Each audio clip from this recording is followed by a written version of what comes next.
इस मिट्टी में मिट्टी होने से पहले इस मिट्टी की सेवा कर जाऊं, बस इतना मेरा जुनून है। मेरे फादर मुझे एम्बुलेंस में स्कूल छोड़ते थे, पिक एंड ड्रॉप करते थे। मैं 14 साल का था जब पहली बार पापा मुझे हाथ पकड़ के शमशान घाट ले गए।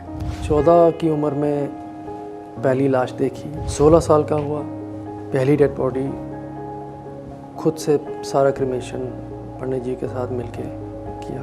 जब 18 का हुआ, ड्राइविंग लाइसेंस बना। लोगों के ड्राइविंग लाइसेंस बनते हैं तो पापा उनको गाड़ियाँ दिलाते हैं। मेरे पापा ने मुझे एम्बुलेंस खरीद के दी। कौन माँ अपने बेटे को शमशान घाट भेजेगी? कई लोगों ने उसमें कहा मौत से पंगा मत लो। असल योद्धा वो हैं जिन्होंने लाशें उठाई हैं कोविड के अंदर। लाश छोड़ के माँ बाप की भाग गए। पापा की डेड बॉडी का हाथ उठाया और अंगूठी निकाली गोल्ड की, सैनिटाइज करके जेब में डाली और चलता बना। फ़ोन करके कहते थे और उठा ले लाशें, तेरे साथ तो यही होना था। पहले जो गालियाँ देते थे अब वो लोग तालियां बजाते हैं, इतना फ़र्क है। नमस्कार, मैं डॉक्टर जोतजीत सिंह, शहीद भगत सिंह सेवा दल का डिज़ास्टर मैनेजमेंट हेड हूँ। एक सिपाही हूँ जो लाशों की सेवा करता है।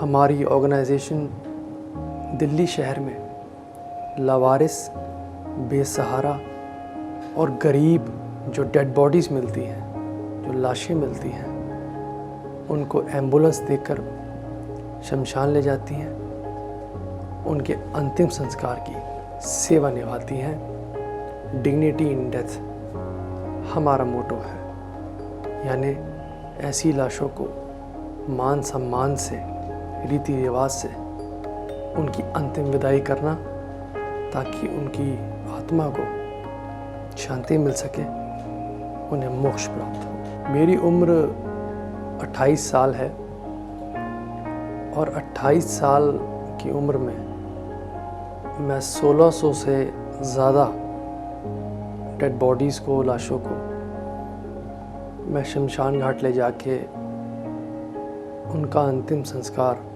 कर चुका हूँ। ये सेवा मेरे फादर साहब पद्मश्री डॉक्टर जितेंद्र सिंह शंटी जी, उन्होंने 25 साल पहले शुरू की। दिल्ली शहर में आज भी ऐसे लाखों लोग हैं जिनका कोई करने वाला नहीं है। परदेश से आके नौकरी करते हैं, छोटा मोटा काम करते हैं, अकेले रहते हैं। इसके अलावा न्यूक्लियर फैमिलीज़ हैं, छोटे परिवार हैं। घर में डेथ हो जाए तो पता ही नहीं कि करना क्या है, किसको बुलाएं। कहीं झगड़ा हो जाए तो पुलिस का नंबर है, आग लग जाए तो फायर ब्रिगेड, पेशेंट है कोई तो एम्बुलेंस, पर कहीं डेथ हो जाए तो कोई इसका नंबर नहीं है, कोई हेल्पलाइन नहीं है। ऐसे में दिल्ली शहर में लोग शहीद भगत सिंह सेवा दल को, हमारी टीम को याद करते हैं। हमारी टीम परिवार बनके उनकी अंतिम सेवा निभाती है।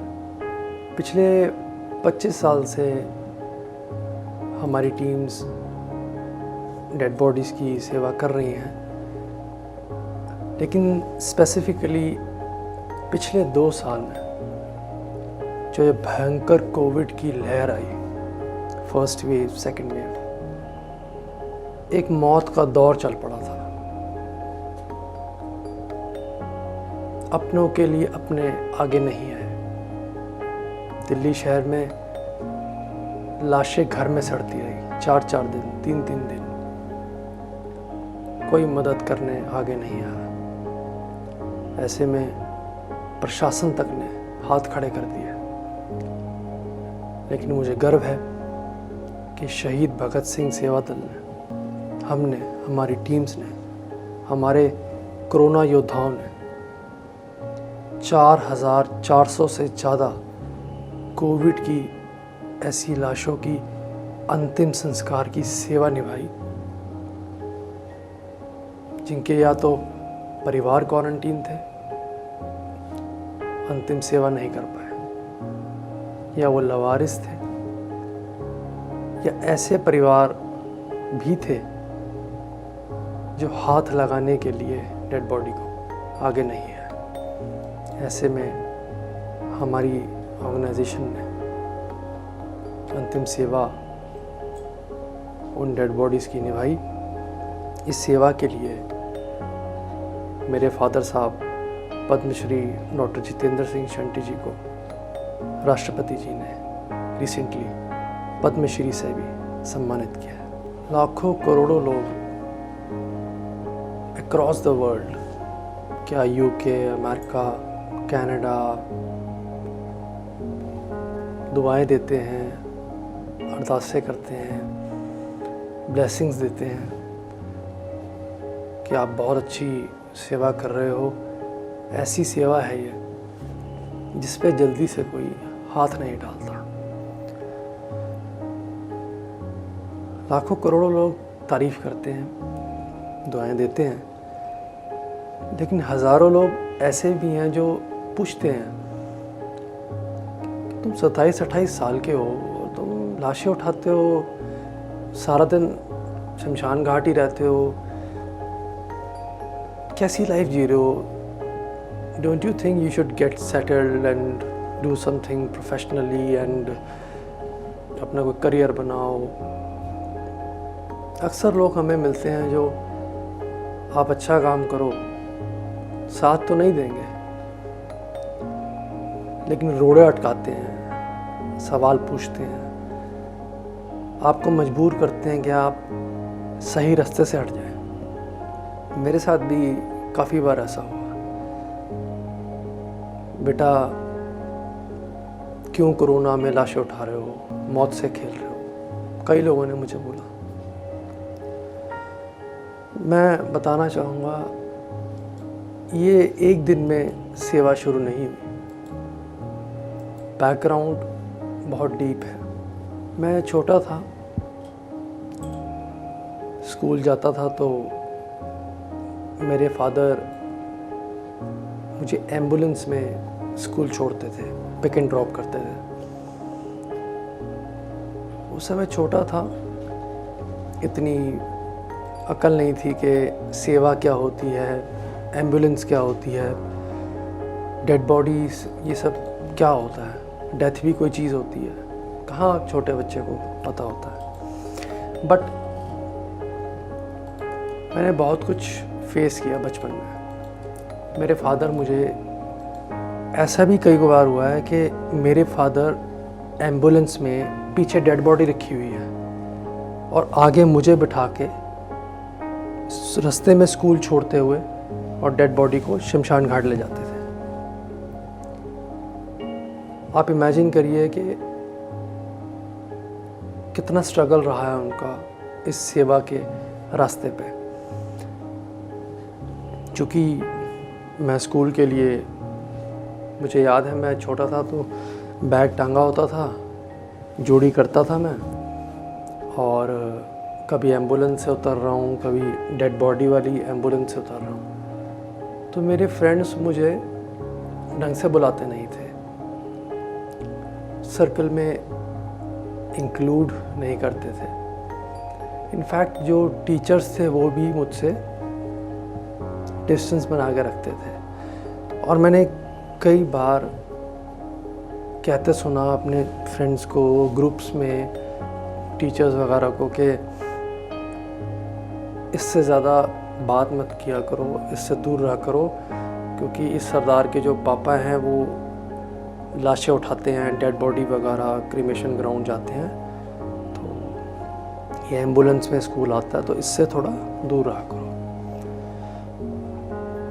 उससे मैं बहुत, मुझे हर्ट होता था कि पापा मुझे क्यों एम्बुलेंस में स्कूल लेके आते हैं, शहीद भगत सिंह सेवा दल की एम्बुलेंस सुबह 7:30 बजे मेरे स्कूल के बाहर रुकती थी तो वहाँ पैनिक फैल जाता था। मैं उतरता था, मुझे शर्म आती थी क्योंकि अक्ल नहीं थी, छोटा था। तो बहुत हेट मैंने फेस किया, चाहे फ्रेंड्स तो खैर थे ही नहीं, मतलब ग्रुप बन जाते थे उनके। तो मैं शुरू से अलग ही रहा हूँ, ना कोई मुझे बुलाता था ठीक से, ना टीचर्स कोई ख़ास। इनफैक्ट उनका एक एटीट्यूड भी बहुत सही नहीं था। तो चाहे साथ के बच्चे जो पढ़ते थे क्लास में, चाहे टीचर्स थी, एक कभी भी मुझे लाइक नहीं किया गया, ना क्लास में ना स्कूल में। एक दिन दुखी हो गया, मैंने पापा से बोला, मैं कहा पापा एम्बुलेंस में आप छोड़ोगे स्कूल, मैं नहीं जाऊंगा, या तो मुझे किसी और गाड़ी में छुड़वाओ या मेरा स्कूल छुड़वा दो। यहाँ तक मैं डिप्रेस हो गया था। लेकिन पापा ने मुझे एक बात बोली जो आज मुझे समझ आती है। कहते बेटा, एक वक्त आएगा जिस सेवा दल से, जिस एम्बुलेंस से तू आज भाग रहा है, शर्मा रहा है, डर रहा है, लोगों की बातें सुन रहा है, एक दिन तुझे ये सेवा लीड करनी है। पैसा दुनिया कमाती है, तूने दुआएं कमानी है, क्योंकि दुआएं ही हैं जो मरने के साथ ऊपर जाती हैं, पैसा नहीं जाता। हम एक सुई मरने के बाद साथ नहीं ले जा सकते, साथ जाएंगे तो कर्म, साथ जाएंगी तो दुआएं। खैर, मैं 14 साल का था जब पहली बार पापा मुझे हाथ पकड़ के शमशान घाट ले गए। एक लावारिस डेड बॉडी, एक लाश आई हुई थी, पापा अंतिम संस्कार कर रहे थे, मैं देख रहा था। बच्चा जो देखता है वही सीखता है। मुझे जब सब हो गया, पापा कहते इसकी जो मुख अग्नि है मेरे बेटे के हाथ से कराओ। मैं बहुत घबराया, डेड बॉडी लाइफ में पहली बार देखी थी, 14 साल उम्र थी मेरी। लेकिन बस परमात्मा ने न जाने कुछ पिछले जन्म का कह लो या क्या कर्म है जो ये सेवा बख्शी है।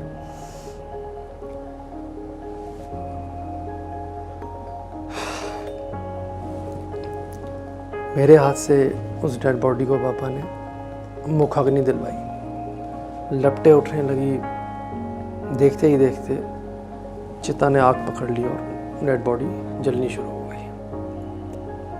पापा ने मुझे उस दिन कहा कि बेटा, मैं चाहता हूँ तू भी ऐसी लाशों की सेवा करे, क्योंकि इनके लिए ना परिवार ना सरकार कोई आगे नहीं आता। मेरी दिल की इच्छा है, कमाते होंगे लोग पैसे, लेकिन तू सेवा करे। वो पहला दिन था, बहुत डर, बहुत घबराहट डेड बॉडी देख के। पर धीरे धीरे पापा हर दूसरे तीसरे दिन, क्योंकि डेड बॉडीज आती रहती थी लवारिस, हमें ही फ़ोन आता था, कभी पुलिस का, कभी एडमिनिस्ट्रेशन का। लोग फ़ोन करते थे कि डेथ हो गई है, कोई करने वाला नहीं है, शंटी जी आप अंतिम संस्कार कर दीजिए। क्योंकि सबको पता है दिल्ली में डेथ हो जाए तो शहीद भगत सिंह सेवा दल ही सेवा निभाता है।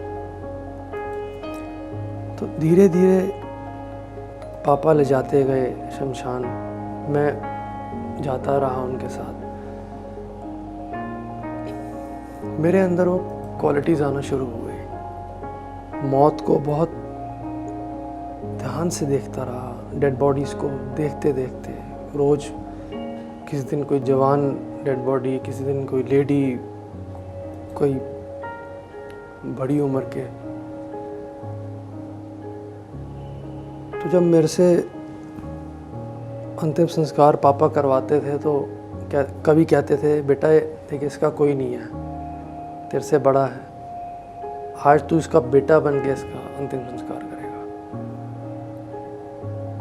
कोई लेडी होती थी, कहते थे बेटा माँ की उम्र की है या बहन की उम्र की है, कोई नहीं है, तू इसका भाई बनेगा, सेवा कर।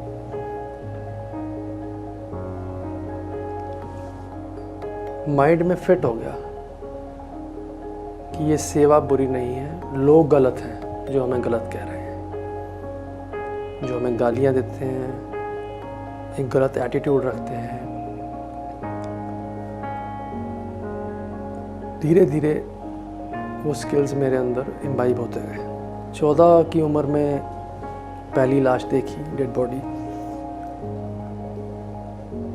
पापा का हाथ बटाना शुरू किया अंतिम संस्कार में, लकड़ी लगानी, मुखाग्नि देना, सब देखता रहा, ऑब्जर्व करता रहा। 16 साल का हुआ, पहली डेड बॉडी खुद से सारा क्रिमेशन पंडित जी के साथ मिलके किया। लावारिस डेड बॉडी थी। फिर हर 3 महीने में गंगा जी, हरिद्वार जी जाके अस्थियों का विसर्जन। पापा ने सिखाया कि ऐसे अंतिम संस्कार करके अस्थियां इकट्ठी करके ले जाओ, पूरे विधिवत तरीके से उनका सम्मान सहित उनका अस्थियों को आप प्रवाहित करो। तो एक सेवा का भाव मेरे अंदर पापा डालते गए। सबसे बड़ा रोल मेरी मदर का रहा है इसमें, मेरी माँ का। कौन माँ अपने बेटे को शमशान घाट भेजेगी, पर मेरी मम्मी ने कभी रोका नहीं मुझे। हमेशा ये कहती हूँ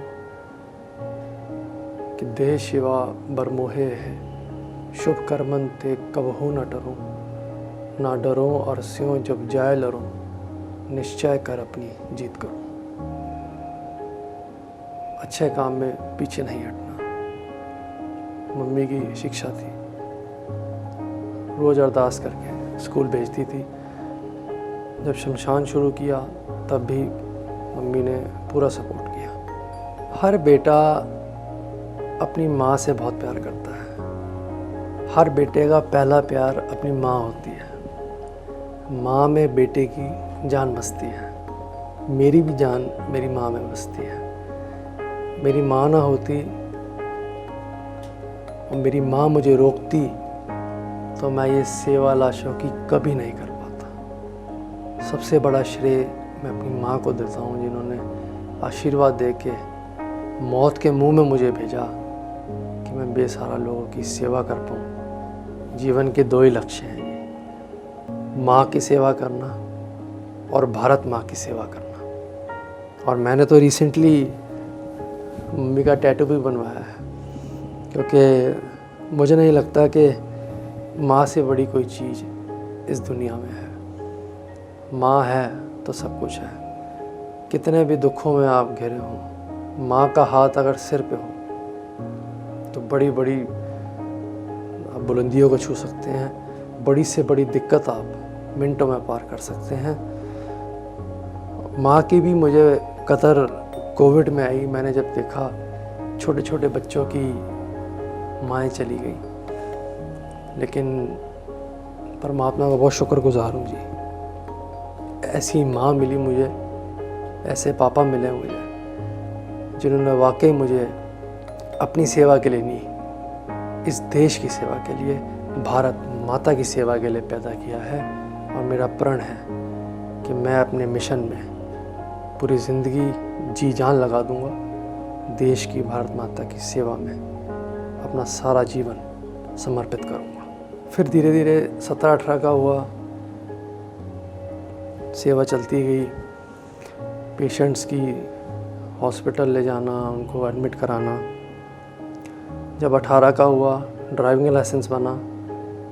लोगों के ड्राइविंग लाइसेंस बनते हैं तो पापा उनको गाड़ियाँ दिलाते हैं, मेरे पापा ने मुझे एम्बुलेंस खरीद के दी। तो चूँकि मैं तब तक पूरा रवा हो गया था इस सेवा में, पापा कहते तेरा बर्थडे गिफ्ट ये एम्बुलेंस है। अब कोई कॉल आएगी रात की, क्योंकि रात को ड्राइवर छुट्टी पे है, तो डेड बॉडी अगर हॉस्पिटल से घर लानी है तो तू सेवा करेगा। मैंने कहा जी ठीक है। एम्बुलेंस चलानी शुरू कर दी। दिन में अंतिम संस्कार करने जब भी टाइम लगना, शाम को रात को कोई कॉल आ गई तो उस नई डेड बॉडी वाली एम्बुलेंस में डेड बॉडी को हॉस्पिटल से घर छोड़ना, नेक्स्ट डे फिर उनका अंतिम संस्कार करना। धीरे धीरे इस सेवा के क्षेत्र में मेरी मम्मी जी और मेरे पापा मुझे लेकर आए, और ऐसे मेरा समाज सेवा के प्रति एक जज्बा डेवलप हुआ। खुद पे लगे तो जानवर भी रोता है, इंसान वो है जो दूसरों के दर्द को महसूस कर सके। यहाँ से मेरा लाशों की सेवा का सफ़र शुरू हुआ। सफ़र शुरू तो हो गया, पर कठिनाइयाँ बहुत आई। रोज़ कभी ड्राइवर्स के फ़ोन आते थे कि हमने एम्बुलेंस डेड बॉडी लेने गए तो कहीं खड़ी कर दी, जिसके घर के बाहर खड़ी की उसने पत्थर मार दिया, शीशा तोड़ दिया कि ये लाश वाली गाड़ी हटाओ यहाँ से, आप शगुन फैला रहे हो तुम। कभी ड्राइवर से बदतमीजी, बड़ा कुछ सुनने को मिला। खैर करते करते 12th पास आउट हुआ, बहुत अच्छी परसेंटेज थी मेरी। मैंने कहा डैड क्या करना है, जो आप कहोगे, क्योंकि आपने ही उंगली पकड़ के एक ऐसी फील्ड में मुझे लाए हो कि कोई माँ बाप अपने बच्चों को शमशान घाट नहीं भेजता, लेकिन आप इतनी सेवा करते हो और मुझे भी आपने इंक्लूड किया। आप क्या चाहते हो? कहते तू सोशल वर्क में बीए कर। मैंने कहा ओके। रिसर्च किया, एक नया सब्जेक्ट था, ग्रेजुएशन की कंप्लीट की, साथ साथ सेवा चलती रही। एक टर्निंग पॉइंट लाइफ में आया।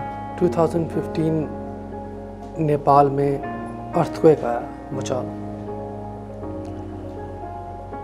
हमारी टीम सेवा दल की वहाँ पर गई। हम 40 लोग थे। मेरे फादर मुझे ले गए साथ, कह रहे चल तेरे को एक्सपीरियंस होगा। रेगुलर तो मुझे हो गया था एक्सपीरियंस कि कहीं डेड बॉडी पड़ी मिली है तो क्या करना है, क्या प्रोसेस है, पैक करनी है, मॉर्चरी ले जाना है, पोस्टमार्टम होगा, अंतिम संस्कार होगा, गंगा जी ले जाना है, सब प्रोसेस फॉलो कर रहा था मैं। पर डिज़ास्टर के अंदर ये मेरा पहला एक्सपीरियंस। हम नेपाल उतरे, काठमांडू तबाह हुआ पड़ा था, सड़कें टूटी हुई, पूरे की पूरी कॉलोनीज टूटी हुई। अंदर गए, छोटे छोटे बच्चे मलबे के नीचे दबे हुए हैं। एक सीन देखा, माँ रोंगटे खड़े हो जाते हैं आज भी। एक छोटा सा 3-4 साल का बच्चा होगा जो बिल्डिंग के नीचे दबा हुआ था, डेड बॉडी थी, मर चुका था बच्चा। माँ उसकी बाहर बैठ के रोटी बना रही है, क्योंकि चूल्हा गैस सब अंदर से बाहर ले आए, घर तो टूट चुका था। मैंने पूछा बहन जी ये तो रोना शुरू हो गई कि ये हाथ निकला हुआ था बस बच्चे का। कहती है मेरा बेटा है और जो टीम आई थी वो बता रही है इसकी डेथ तो हो गई है, डेड बॉडी 2 दिन बाद मिलेगी। मैंने कहा क्यों? कहती पहले जो ज़िंदा हैं उनको निकाल रहे हैं, डेड बॉडी का नंबर बाद में आएगा। मेरा दिल हिल गया उस समय कि एक माँ का बच्चा जवान मर गया, बिल्डिंग के नीचे दब के उसकी डेड बॉडी पड़ी है, उसकी लाश पड़ी है, बच्चे का हाथ बाहर है और माँ बच्चे की लाश को देख रही है। 2 दिन तक देखती रहेगी और वहीं रोटी बना के खाती रहेगी। इमेजिन ना कभी किया, बड़ा भयानक मंजर था। फिर जब डेड बॉडीज़ निकालने का समय आया, तकरीबन 70 डेड बॉडीज़ वहाँ पर इकट्ठी क्रीमेट की गई। उसे मास क्रीमेशन बोलते हैं। मैंने सीखा वहाँ पे कि डिज़ास्टर आता है तो कैसे रेस्क्यू, कैसे डेड बॉडीज़ को इकट्ठे क्रीमेट करते हैं। उस इंसिडेंट ने हिला दिया मुझे। अभी तक तो पापा कहते थे बेटा दुआएं कमा, पैसा नहीं है। अब मेरे मन में आया, मैंने कहा पापा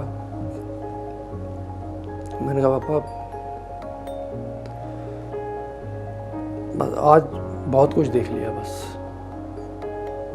अब से ये जीवन परमात्मा के हाथ। जितनी सेवा आपने की है कोशिश रहेगी उससे ज़्यादा ही करूं। जीवन का मकसद अब सेवा है बस। नेपाल से वापस आए, मैंने कहा पापा मुझे इंग्लैंड भेज दो। कह रहे क्यों? मैंने कहा डिज़ास्टर मैनेजमेंट में एमएससी करूँगा, सीखूँगा कि कैसे प्रिपेयर करना है लोगों को, डिज़ास्टर आ जाए तो जान कैसे बचानी है, कैजुअलिटी कम कैसे हो, एक कल्चर डेवलप करना है डिज़ास्टर प्रिपेयरनेस का। जो हालत नेपाल में हुई है, भगवान ना करे कभी दिल्ली में, भारत में हो। देश के लिए कुछ करना है। पापा ने मुझे पहले तो झप्पी डाली, कहते मेरा बेटा बड़ा हो गया। फिर उन्होंने मुझे इंग्लैंड भेज दिया। मैंने 1 साल स्टडी की, एक्सपीरियंस लिया। इंग्लैंड से वापस आया, कोवेंट्री यूनिवर्सिटी मेरी थी जिससे मैंने डिज़ास्टर मैनेजमेंट एमएससी की।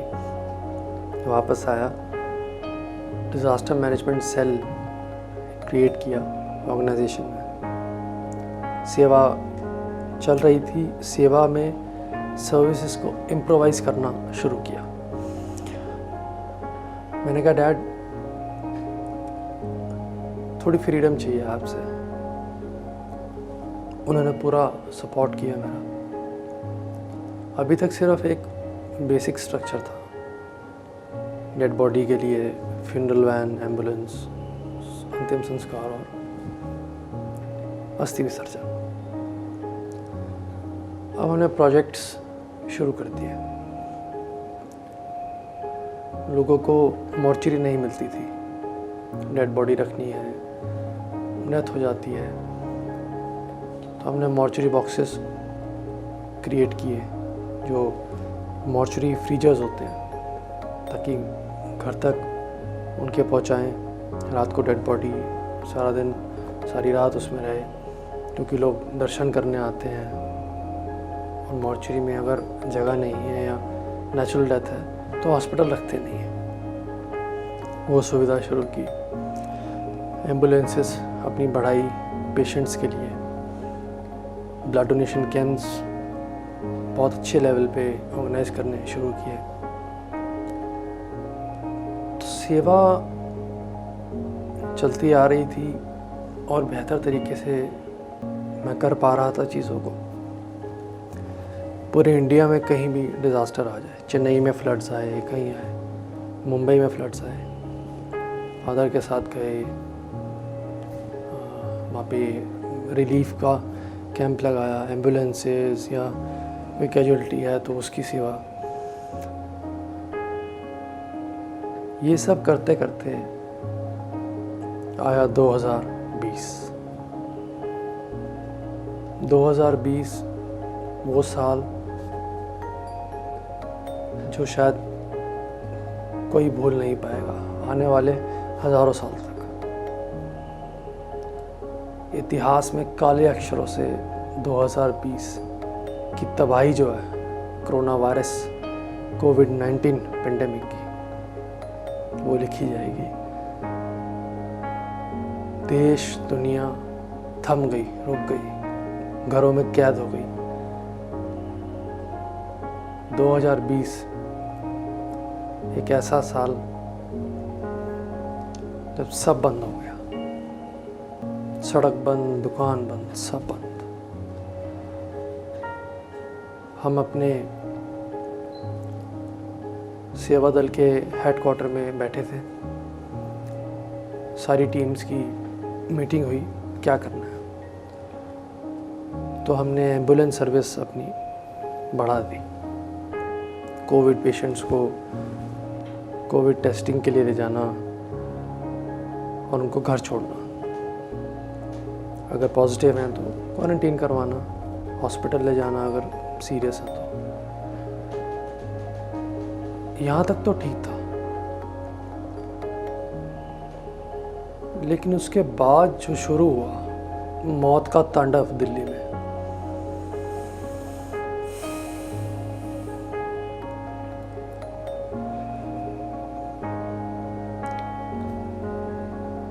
लोग तो बातें करते हैं, हमने तो नरक देखा है अपने आंखों के सामने। हमें फ़ोन आने शुरू हो गए कि मौत होनी शुरू हो गई है कोविड से, टीवी में आने लगा। प्रशासन ने हमें कांटेक्ट किया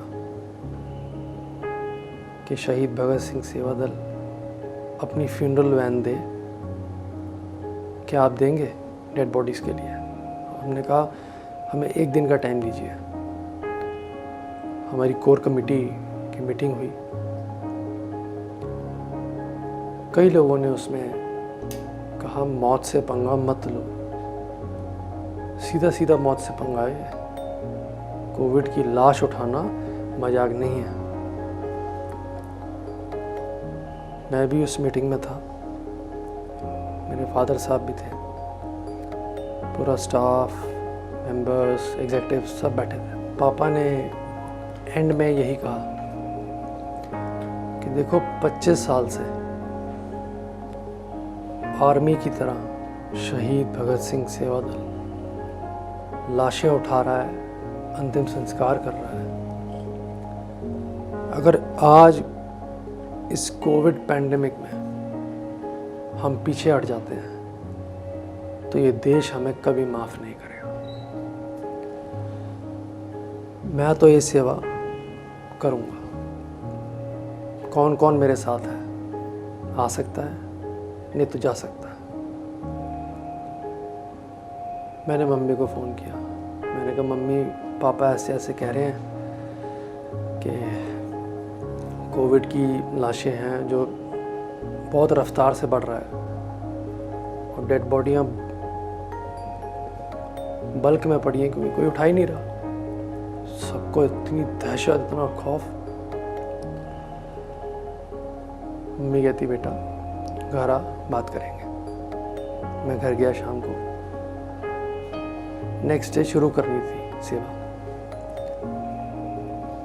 मम्मी ने कहा, एक्सपेक्टेड नहीं था मुझे लगा कहेगी थप्पड़ पड़ेगा चुपचाप बैठ जाए।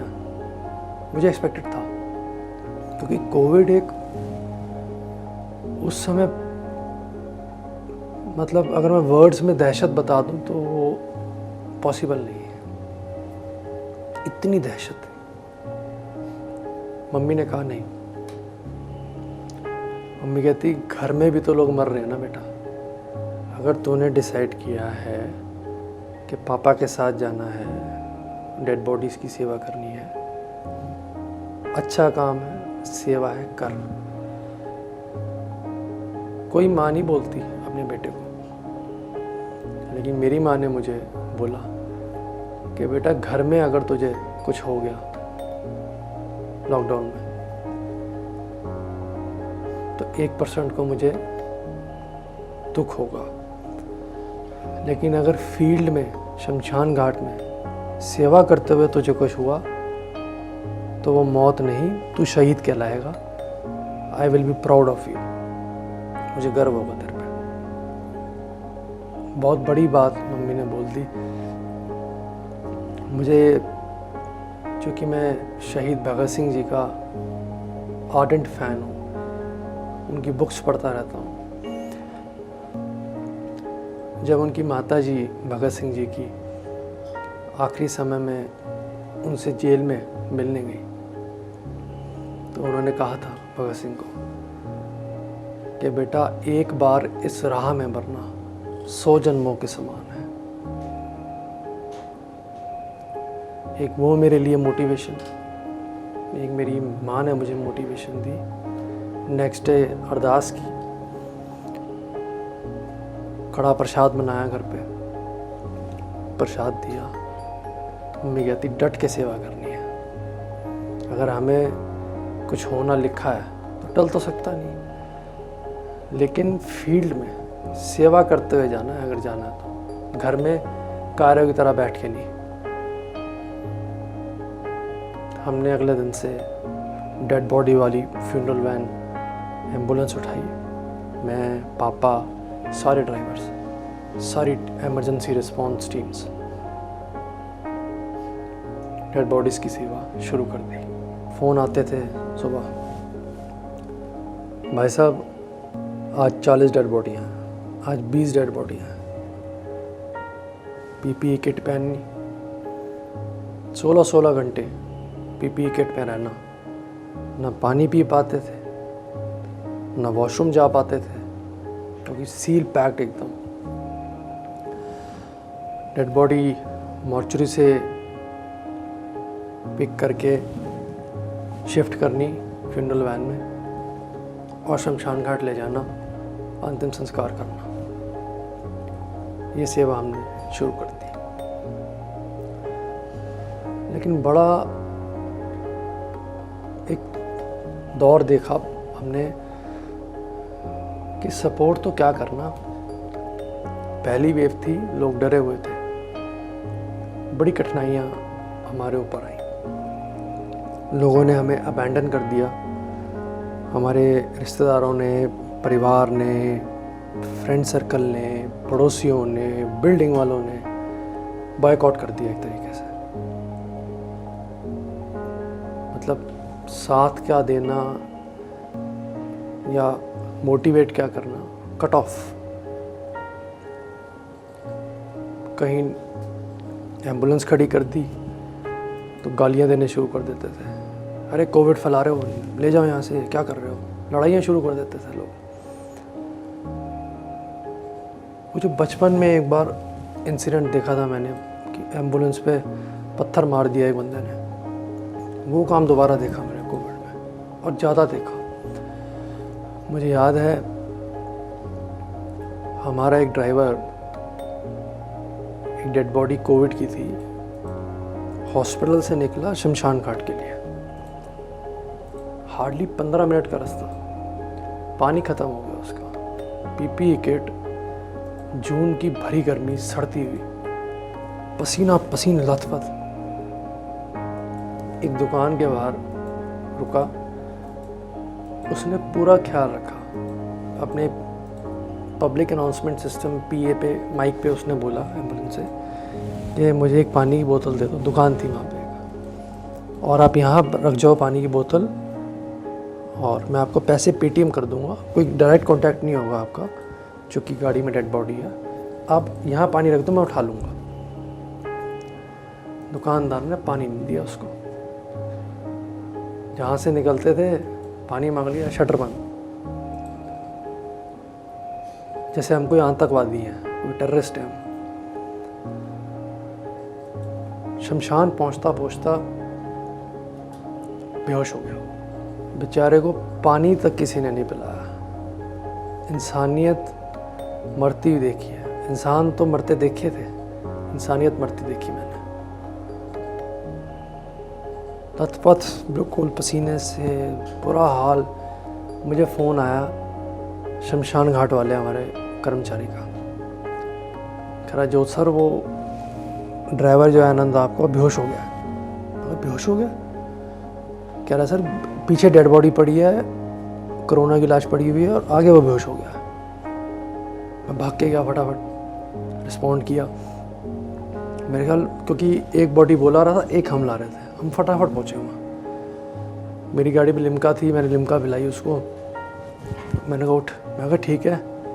तो रो पड़ा वो, चीखे मार मार के।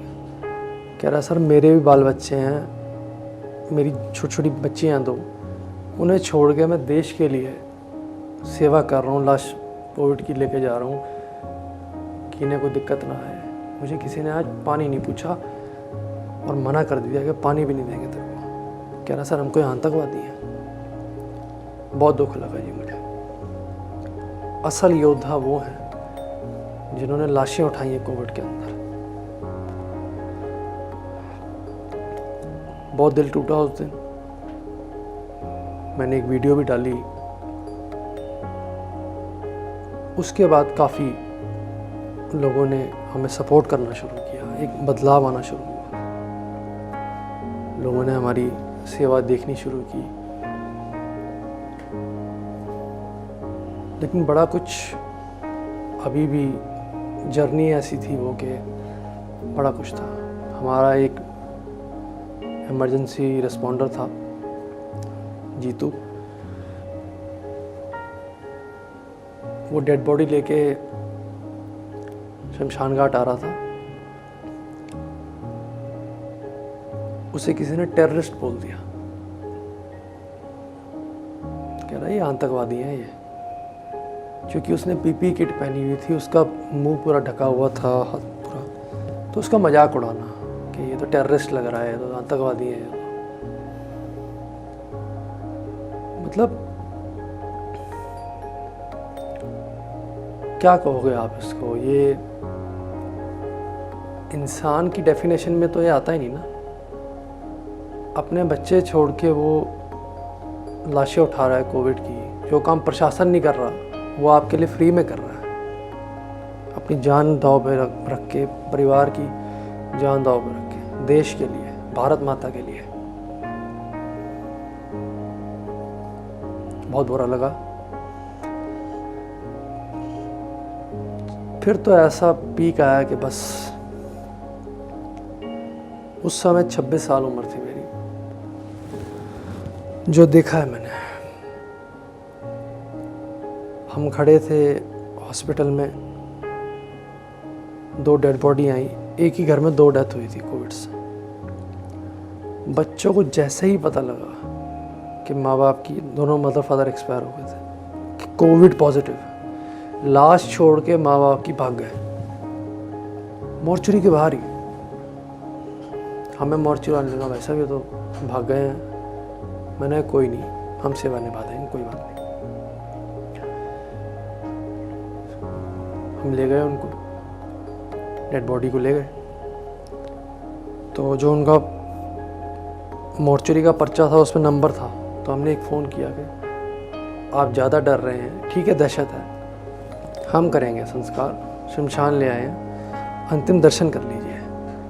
तो उसका बेटा मुझे क्या कहता है, जिस बाप ने, जिस माँ ने बच्चे को पाला, पैदा किया, बड़ा किया, वो क्या कह रहा है, मैं शमशान घाट नहीं आऊँगा जी, मुझे डर लगता है, अंतिम दर्शन वीडियो कॉल पे करा दो। ये उसके अल्फाज थे। अब मैं इसे बदतमीज़ी कहूँ, मैं इसे बेशर्मी कहूँ, डर कहूँ, खौफ, दहशत, कुछ भी नाम दे लो, लेकिन खून के रिश्ते तो ख़त्म हो गए कोविड के अंदर। मैंने ऐसा देखा। एक व्यक्ति की डेथ हो गई कोविड से। तो बेटा कहता है कि आप बड़ी सेवा करते हैं, आप ही ले जाओ इनको, मुझे डर लगता है। मैं कोई बात नहीं। लेकिन आधे पौने घंटे बाद शमशान घाट पे आ गया वो। कहता है एक बार दर्शन करा दो। मैं बहुत खुश हुआ। मैं भाई चल यार, ममता जाग गई लगता है। अपने पिता के लिए, लेकिन उस लड़के ने जो किया ना, वो मतलब मेरे पास शब्द नहीं है, मैं क्या कह सकता हूँ उस चीज़ को। इतनी गंदी हरकत उसने करी। बैग खुलवाया, डेड बॉडी का जो एक बैग होता है, बैग खुलवाया,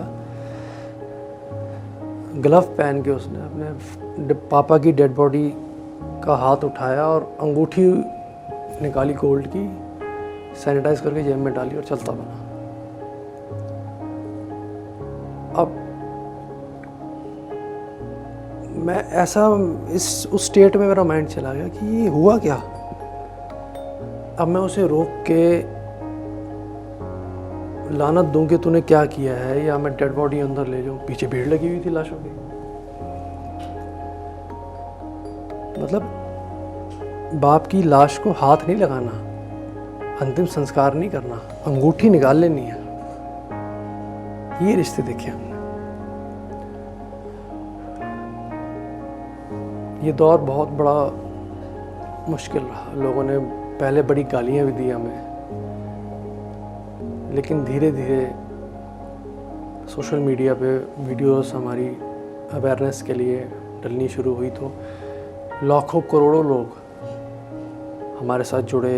हमारी जिसे कहते हैं फॉलोअर्स काफ़ी बढ़ गए, लाखों में चले गए, और हमारी हर वीडियो करोड़ों में जाने लगी, व्यूज़ में करोड़ 2-2 करोड़ व्यूज़ होने लगे। क्योंकि लोगों को लग रहा था, एक होप है, एक आस है कि हाँ, ये शहीद भगत सिंह सेवादल है, ये 2 सरदार हैं, शंटी जी और जोध, जो ये अगर हमारे यहाँ कुछ हो जाए तो हाँ, ये अंतिम संस्कार कर सकते हैं।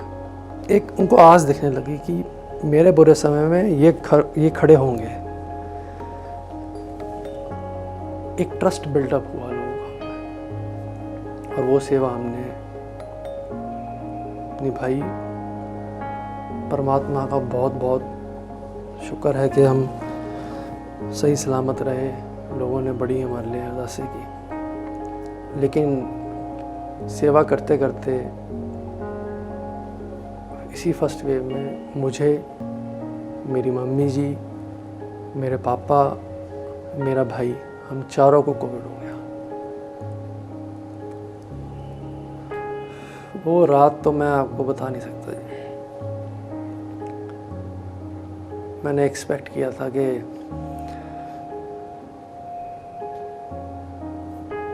इतना कुछ देख लिया है, डेड बॉडीज़ और ये वो, और हम सरवाइव कर लेंगे, लेकिन शरीर तो जो टूटा सो टूटा बुखार से।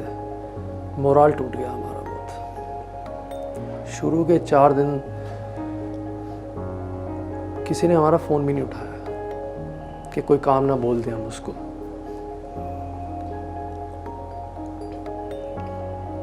क्या न्यूज़पेपर वाला, क्या दूध वाला, क्या बिल्डिंग में, सब भाग गए। इनफैक्ट सिक्योरिटी गार्ड जो बिल्डिंग्स के होते हैं वो भी चले गए, भाग गए सारे। ऐसा टेरर। और लोग वहाँ निकलते थे ना बाइक पे, हमारा फ्लोर ऊपर था, तो ऐसे निकलते थे तमाशा देखने के लिए। अरे वो ऊपर रहते हैं, वो शंटी और जोतजीत, उनको कोविड हुआ है। वो ऐसे देखते रहते थे, उनका एक्सीडेंट हो जाता था। तो पुलिस ने बैरिकेड लगा दिया वहाँ कि एक्सीडेंट बढ़ गए हैं। क्यों? उस रोड पे लोग हमें देखने के लिए आते थे, तमाशा देखने के, यहाँ कोविड हुआ है। तो मुझे उस दिन खुद ऐसा लगा, यार मैंने इतनी लाशों का अंतिम संस्कार किया है, और अब कोविड की लाशों का मैं अंतिम संस्कार करते हुए मुझे कोविड हुआ है। लेकिन वाकई मुझे उस दिन ऐसा लगा मैं आतंकवादी हूँ, मैं टेररिस्ट हूँ। क्यों? मैं हर काम करने से डर रहा था। मतलब मैं लोगों को बताने से डर रहा था मुझे कोविड है, पता नहीं क्या रिएक्शन हो, क्योंकि देखा था लोगों का रिएक्शन, साथ थोड़ा ना किसी ने देना था। एक तरफ तो धन्यवाद है उन लोगों का, जैसी हमारी वीडियो पोस्ट हुई कि हमें कोविड हुआ है, लिमिट नहीं, करोड़ों लोग, लाखों नहीं कह रहा, करोड़ों लोग कोई कंट्री नहीं छूटी जहाँ से संगत ने, लोगों ने अरदास नहीं करी, दुआ नहीं करी, प्रार्थना नहीं करी कि हमारा परिवार कोविड से ठीक हो जाए और हम सेवा में वापस आए। लेकिन वहाँ कुछ ऐसे बेगैरत लोग भी थे, नाम क्या लेना आप किसी का, जो फ़ोन करके कहते थे और उठा ले लाशें, तेरे साथ तो यही होना था। कई लोग इतना डिमोटिवेट कर देते थे, देखा ही क्या जीवन में, और लगले बाप के साथ और उठा ले लाशें। अब कौन पूछने आ रहा है तेरे को, पहुंच गया ना डेथ बेड पे, मेरा फलाना भी मर गया कोविड से, मेरा फलाना भी। मतलब इतना डर भर दिया मेरे अंदर कि बस अब तू मरा का मरा।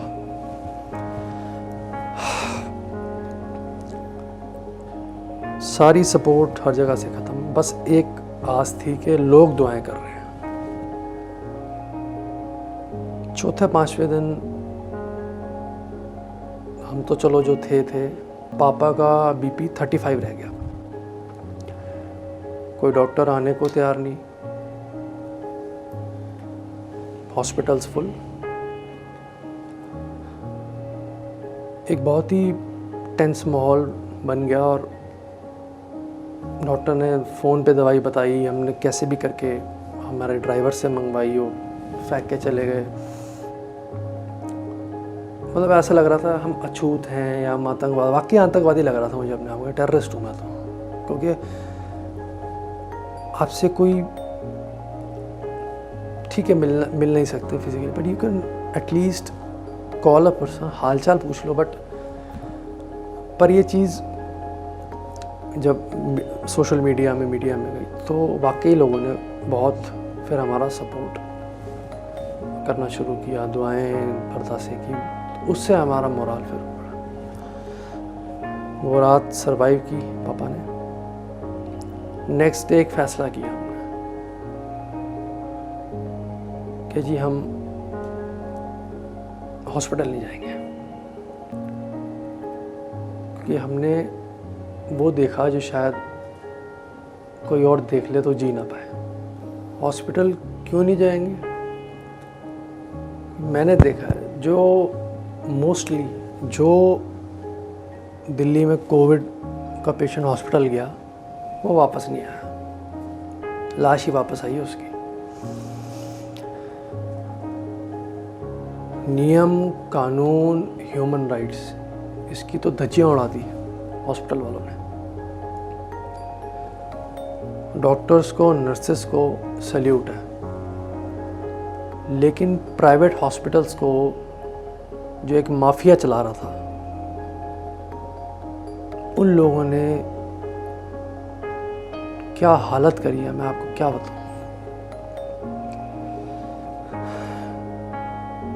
पहले तो एम्बुलेंस नहीं पेशेंट के लिए, मिल जाए हॉस्पिटल में बेड नहीं, बेड मिल गया तो आईसीयू नहीं, डेथ हो गई मॉर्चरी नहीं, लाश पड़ी है तो पड़ी है, फ्यूनरल वैन नहीं, फ्यूनरल वैन है शमशान में जगह नहीं। टोटल क्या था, मेडिकल सिस्टम दिल्ली में कलैप्स हो गया था। राष्ट्रीय राजधानी दिल्ली, देश का गौरव कहा जाता दिल्ली को, कैपिटल है हमारे। मैंने लिटरली लोगों को, स्ट्रेचर नहीं था हॉस्पिटल में, स्ट्रेचर नहीं था, फर्स्ट वेव की बात कर रहा हूँ मैं, आप मेरी वीडियोस चेक कर सकते हैं। मैं एक पेशेंट ले गया, डॉक्टर नर्स को सल्यूट है, बट हॉस्पिटल का जो एडमिनिस्ट्रेशन है वो एक गवर्नमेंट हॉस्पिटल था दिल्ली में। स्टाफ ने, वहाँ के जो सिक्योरिटी स्टाफ होता है, कोविड का सस्पेक्ट पेशेंट उसे नीचे लटा दिया जैसे कोई कुत्ता होता है, जैसे डॉग्स नहीं, स्टे डॉग्स होते हैं वैसे। वहीं पेशेंट लेटा हुआ है, साथ में कुत्ता लेटा हुआ है। मुझे बहुत गुस्सा आया, गाली गलौज भी वहाँ पे होनी शुरू हो गई, क्योंकि मेरे साथ और लोग भी थे। मतलब मैं ये कह सकता हूँ कि कोविड के पेशेंट को मरने के लिए छोड़ दिया गया था, बिल्कुल। मतलब दे वर कंप्लीटली हेल्पलेस। जिसे कोविड हो गया ना, वो बस उसको ये था कि अब तो गया। क्यों? समाज ने वैसे ही मार देना है, क्योंकि इतना ज़बरदस्त एक दहशत बन चुकी थी कि कोविड है। मेडिकल सिस्टम फेल हो गया था। इतना लूटा हॉस्पिटल्स ने पेशेंट्स को, 25-25 लाख के बिल बनाए कोविड में। 25-25 लाख उस बीमारी के जिसका इलाज ही कोई नहीं है, और 5-5, 7-7 दिन रख के पूरा निचोड़ के पेशेंट को। डेड बॉडी जो थी, लाशें कोविड की, उसे हाईजैक कर लिया हॉस्पिटल्स ने। हमारे पास रोते रोते फ़ोन आए लोगों के कि सर हमारी माता जी या हमारे फादर डेथ हो गई है, हॉस्पिटल डेड बॉडी नहीं दे रहा। हमने कहा क्यों? कह रहे जी 15 लाख का बिल है, 10 लाख ले लिए, कह रहे हैं पहले 5 लाख दो तब लाश छोड़ेंगे तुम्हारी। Clear human rights violation. इंसान की जान की कदर ही नहीं है कोई। हम जाते थे, लड़ते थे, मरते थे वहाँ उनसे। कैसे कैसे करके हमने लाशें छुड़वाई हैं, रेस्क्यू कराई हैं। लड़ाई भी हो जाती थी कितनी बार हॉस्पिटल वालों से। ये माहौल देख के हमने तय कर लिया था हम हॉस्पिटल तो हम नहीं जाएंगे, मरना है तो घर में मरेंगे। लेकिन बड़ी दुआएं थी जी लोगों की, मैं तो दिन ही नहीं दे सकता उन करोड़ों लोगों की, संगतों की, जिन्होंने हमारे लिए दुआएं की, अरदासें, प्रार्थनाएं की। हम चारों ठीक हो गए। मुझे याद है क्वारंटाइन ख़त्म हुआ, हम नेगेटिव हुए, रिपोर्ट आ गई कि अब कोविड नहीं है। हम नीचे उतरे तो पता नहीं कहाँ से एम्बुलेंसेज और पुलिस व्हीकल्स और आए और हमारे ऊपर फूल फेंक रहे हैं, हमें सैल्यूट कर रहे हैं। बहुत एक वार्म वेलकम दिया उन्होंने हमें। उससे मोरल बूस्ट हुआ हमारा कि एक डर था कोविड होगा ना, अब वो डर भी ख़त्म। फिर तो हम ऐसे लगे सेवा में, मतलब मोरल बहुत हाई हो गया हमारा। और फर्स्ट वेव में जितनी हम डेड बॉडीज़ की सेवा कर सकते थे हमने की। 1000 से ज़्यादा डेड बॉडीज़ हमने फर्स्ट कोविड वेव में ले जाए और क्रीमेट किया। रोज़ सेवा करते थे, रोज़ लाशें उठाते थे, रोज़ कोविड की डेड बॉडीज़ हमारे पास आती थी, अंतिम संस्कार करते थे। रोज़ दिल टूटता था, रोज़ रोते थे। एक दिन याद है, 21 साल की लड़की दिल्ली के रोहिणी में, 4 महीने पहले शादी हुई थी, चूड़ा पहना हुआ था लड़की ने। उसके पापा का फ़ोन आया कि भाई साहब मेरी 21 साल की बच्ची है, अभी शादी हुई थी, एक्सपायर हो गई, मौत हो गई कोविड से। कहता आप अंतिम संस्कार कर देंगे? हमने कहा बिल्कुल, आप क्योंकि आपकी बच्ची है, आप भी साथ चलिए। उसके अल्फाज सुनिए आप। कहता जी इतना बदनसीब हूँ, बच्ची का अंतिम संस्कार नहीं कर सकता। मैंने क्यों? कहता मुझे भी कोविड है, मैं भी क्वारंटाइन में हूँ। आप ये सोचिए कि हम रोते हैं जीवन में, हमें ये नहीं मिला, हमें वो नहीं मिला, मतलब छोटी छोटी चीज़ों को लेके हम रोते रहते हैं। उस लड़की का सोचो, 21 साल की, जिसकी मौत हो गई, 4 महीने पहले शादी हुई थी। उस बेचारी को तो परिवार वालों के 4 कंधे भी नसीब नहीं हुए। इस दुख के आगे आपका दुख क्या है? हमारा दुख क्या है? हज़ारों लाशें ऐसी थी जो घरों में सड़ रही थी। 4 कंधे, अंतिम संस्कार, मुख अग्नि, अस्थि विसर्जन, क्रिया, सब खत्म।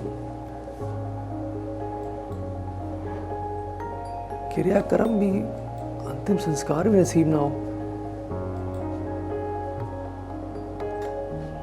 बदनसीब लोग जीते तो देखे हैं,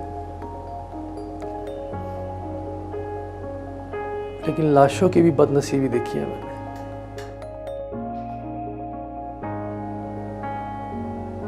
बहुत तिरस्कार हुआ जी डेड बॉडीज का। तो एक बार तो लड़ाई हो गई हमारी मोर्चरी में, ऐसे फेंक रहे थे उठा उठा के लाश को। अरे मैंने कहा भाई तमीज रख लो, जानवर भी मरता तो इंसान इंसान है यार। बस यही कोशिश करी कि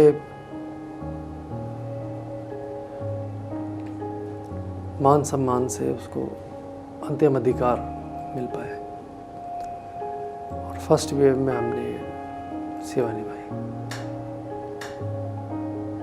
लेकिन हमें ये नहीं पता था कि the worst is yet to कम।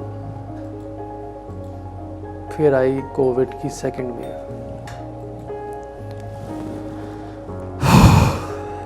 जितनी किताबें मैंने पढ़ी डिज़ास्टर मैनेजमेंट में, जितनी रिसर्च मैंने इंग्लैंड में करी डिज़ास्टर मैनेजमेंट में, जितने डिज़ास्टर में मैंने काम किया, जितनी लाशें मैंने उठाई, उसके आगे तो ये बस क्या मैं बोलूं कि वो सब फेल है इसके आगे। कोविड की सेकेंड वेव में जो मंजर मैंने देखा है ना जी, कहीं 10% मेरे अंदर एक वो यूथफुल जवान लड़का था कि हाँ मेरी भी कुछ ख्वाहिशें हैं, शौक़ होते हैं, अच्छे अच्छे कपड़े पहनने, अच्छी अच्छी गाड़ियों में घूमना। मेरे वो शौक़ भी मर गए सेकेंड वेव में। डिज़ास्टर नहीं था वो, तो मैसेकेयर था एक। कोरोना की सेकेंड वेव ने, दूसरी लहर ने तो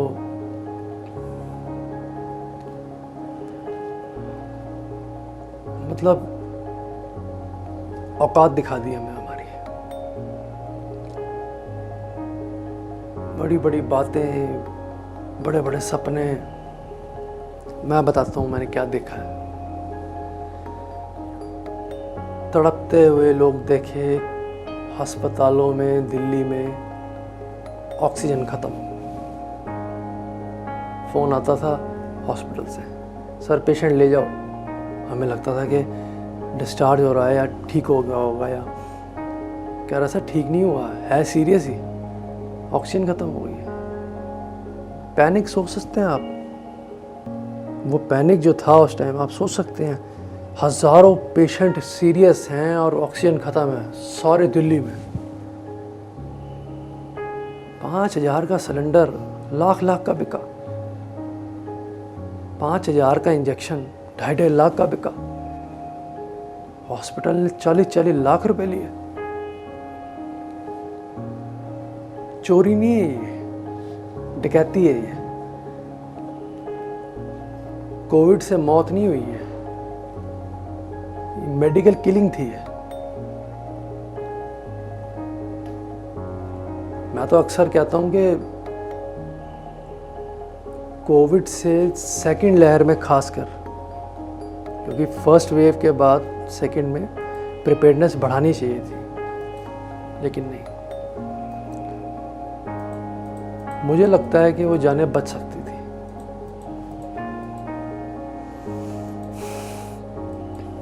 सेकेंड वेव में बहुत कुछ देखा हमने, बहुत कुछ। डेल्टा वेव, डेल्टा वेरिएंट, ये नाम सुनते थे हम टीवी में। पूरा इक्विप होके हम डेड बॉडी, जो हमारा रूटीन था। पर मेरा दिल जब टूटा, जब कहाँ हम फर्स्ट वेव में सारे दिन में 5-10 डेड बॉडी लाते थे कोविड की एक शमशान घाट पे। 150 डेड बॉडीज़ भी आई हैं। 150 डेड बॉडियाँ एक दिन में कोविड की। वो माहौल याद करता हूँ तो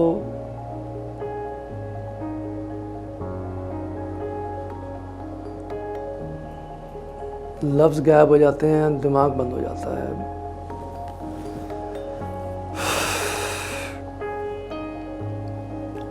एक एक घर में एक एक दिन में 3-3 लोगों की मौत हुई है। हमें फ़ोन आता, एक लड़की का फ़ोन आया हमें,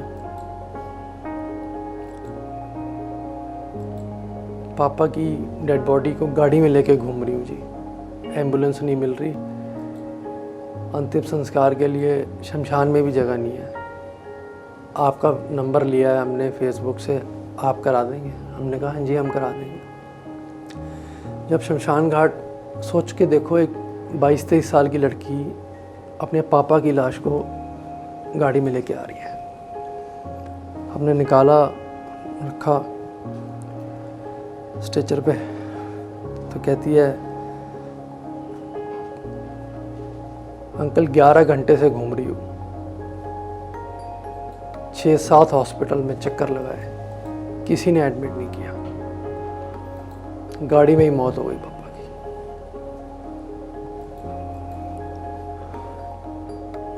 क्या उसका जो पिता था वापस दे सकते हैं हम? क्या वो प्रशासन, उसका फादर जो उसकी गाड़ी में उसके सामने दम तोड़ गया, एक बेटी की जान होता उसका बाप, दे सकते हो? नहीं। पिता तो क्या वापस करेंगे आप? आपने तो एम्बुलेंस तक नहीं दी उनको, अंतिम संस्कार तक नहीं करा पाया आप। बातें तो प्रशासन बड़ी बड़ी करता है। ये दर्द वही बेटी जानती है जो अपनी गाड़ी में अपने बाप की लाश लाई हो। फिर तो एक माहौल शुरू हो गया। हफ्ते बाद उसी लड़की का फ़ोन, मम्मी भी ख़त्म हो गई है कोविड से। हमने भेजा डेड बॉडी, उसके हफ्ते बाद फिर फ़ोन आया, जीजा जी भी ख़त्म हो गए। कोई परिवार ऐसा बचा नहीं जिसके क्लोज सर्कल में कोई मरा ना हो कोविड से।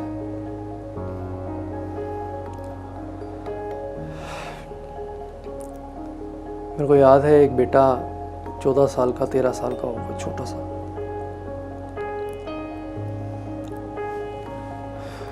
एक वो माल ढोने वाला, एक पैडल मारने वाला रिक्शा होता है,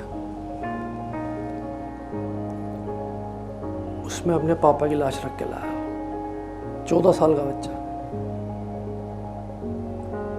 इमेजिन कर सकते हैं आप। हमने बच्चे से पूछा, हमने कहाँ रहते हो? मतलब नहीं, पास में। मैंने कहा आप लाए कैसे?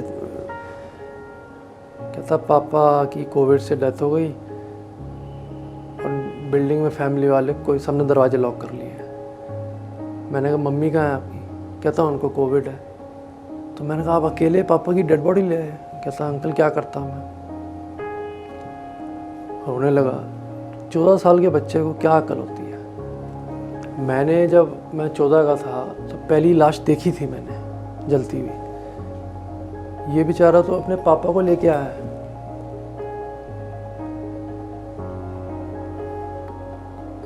डेड बॉडी उठाई, अंतिम संस्कार किया। बहुत रोया बच्चा, डरा हुआ एकदम, खौफ, क्योंकि जिस दिन वो आया था 60-70 डेड बॉडियाँ पड़ी हुई थी, जलाने की जगह नहीं थी शमशान घाट में। इतना बुरा हाल था। बड़ा रोया वो। मेरे ख्याल 4 या 5 दिन बाद फिर अपनी माँ की लाश ले आया। कहता ये आज मम्मी भी मर गई है। मैंने कहा ये क्या हो रहा है यार, एक एक घर में 2-2, 3-3 लोग, बच्चा यतीम हो गया। उसके अल्फाज सुनिए आप, मेरे से और मेरे फादर साहब शंटी जी से चिपट के रोया। और क्या बोलता है, अंकल मैं भी मर जाऊंगा क्या? उसकी साइकोलॉजी में ये बैठ गया था कि ये अब ट्रेंड चल रहा है मौत का। जैसे पहले पापा चले गए, फिर मम्मी चली गई। अंकल मैं भी मर जाऊंगा क्या? वो दहशत, वो खौफ जो उसकी आंखों में थी ना, आज तक नींद नहीं आती हमें। कभी वो बच्चा याद आ जाता है तो रोंगटे खड़े हो जाते हैं हमारे। क्या देखा है हमने।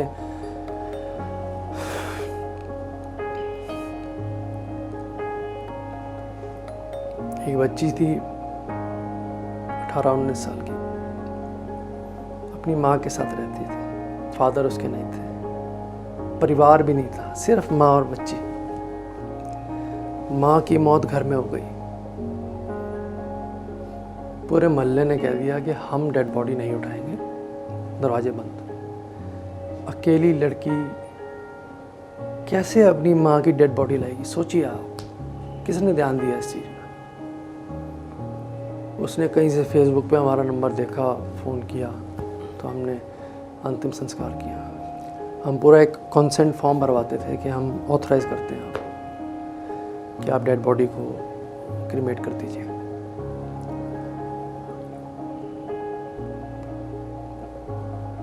एक 4th फ्लोर पे डेथ हुई। हम गए, उसके बेटे ने फ़ोन किया। हमने कहा कहाँ है आपके फादर की डेड बॉडी? कहता वो 4थी मंजिल पे है। हमने कहा चलो। कह रहा आप जाओ जी, हम समझ गए डरा हुआ कोई। ऊपर गए तो उसके फादर की बॉडी अकड़ी हुई थी। हम नीचे आए, हमने पूछा, हमने कहा तू लास्ट कब गया था इनको देखने? कहता अभी 4 दिन पहले तो ऑक्सीजन लगाई है। अरे यार, जो ऑक्सीजन का सिलेंडर 6 घंटे नहीं चलता, तू 4 दिन से गया ही नहीं अपने बाप के पास। उसे मरे हुए 4 दिन हो गए थे और डेड बॉडी अकड़ी हुई और डिकम्पोज हो रही थी, शुरू हो गई थी डिकम्पोज होना। ये जलालत हम लोगों ने देखी है। ये तो थी लोगों की। हॉस्पिटलों ने, प्रशासन वालों ने भी यही सब किया। कोई मदद नहीं, कोई सपोर्ट नहीं। हमें फ़ोन आते थे कनाडा से, अमेरिका से, दुबई से, सर मेरे फादर दिल्ली में फ़लानी जगह रहते हैं, फरीदाबाद में फ़लानी जगह रहते हैं, उनकी डेथ हो गई है और मेरी वाइफ अकेली है घर में। और 3 दिन से कोई, हम फ़ोन कर रहे हैं गवर्नमेंट हेल्पलाइन पे, कोई आया नहीं। एक एम्बुलेंस आई थी, उन्हें पता लगा डेड बॉडी के छोड़ के भाग गए वो। सर आप अंतिम संस्कार कर दीजिए। हम गए तो डेड बॉडी ससुर की एक कमरे में, बहू एक कमरे में। तो बहू रोना शुरू हो गई। तो 2-4 लोग आसपास के थे, उन्होंने पूछा आप क्यों रो रही हो? अब तो ये सरदार जी आ गए हैं, अब तो ये अंतिम संस्कार कर देंगे। कहती रो नहीं रही मैं, आंसू सूख गए हैं, 3 दिन बहुत रोई हूँ, बड़े दरवाजे पीटे, बड़े फ़ोन किए। आज दिल में एक तसल्ली हो रही है कि जिस काम के लिए मैं फ़ोन करती रही, पूरे दिल्ली में जो काम सरकार नहीं कर पाई, ये 2 सरदारों ने कर दिया आगे। उस दिन हमें लगा कि परमात्मा ने कितनी शक्ति हमें दी और लोगों का कितना विश्वास है हमारे ऊपर, कितना ट्रस्ट है हमारे ऊपर। सेकंड वेव का जो डिज़ास्टर था वो तो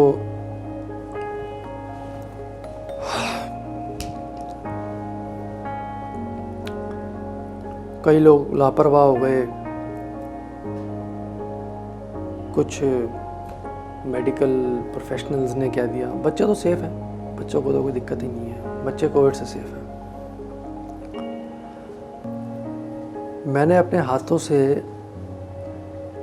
जो सबसे छोटी डेड बॉडी उठाई है कोविड की, 5 दिन का बच्चा, इतना सा था वो, 5 दिन का बच्चा, उसे दफनाया।